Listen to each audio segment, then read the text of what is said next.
பகுதியின் கருமையினை போக்க கோல்கேட் மற்றும் உப்பினை தடவி ஒரு 15 நிமிடங்கள் கழித்து கழுவினால் பளபளக்கும் அக்குள் தயார். சரிதான் நண்பர்களே.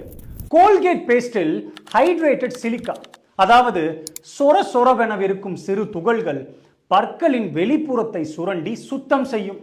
சோடியம் லாரல் சல்பேட், அதாவது ஒரு துணி துவைக்கும் டிடர்ஜென்ட் பவுடர் போல நுரையினை வரச் செய்து பற்களுக்கு ஒரு பளபளப்பினை அளிக்கும். இக்குணங்கள் யாவும் கோல்கேட்டில் இருப்பதால் தான் சில நிமிடங்களிலேயே அக்குள் பகுதி வெண்மையாக காட்சியளிக்கிறது.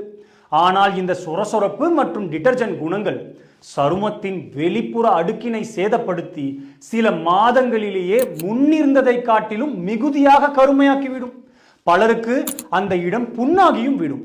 எனவே ஒரு சிறந்த AHA PHA BHA சீரத்தினை மாதம் ஓரிரு முறை ஒரு 10 நிமிடங்கள் பயன்படுத்தினால் தோலின் வெளிப்புற அடுக்கானது மென்மையாக அகற்றப்பட்டு தோலின் துளைகளின் உள்ளேயும் அழுக்குகள் நீக்கப்பட்டு எவ்வித பாதிப்பும் இல்லாமல் அக்குள் பகுதியின் கருமை நீங்கி ஆரோக்கியமாக காட்சியளிக்கும்.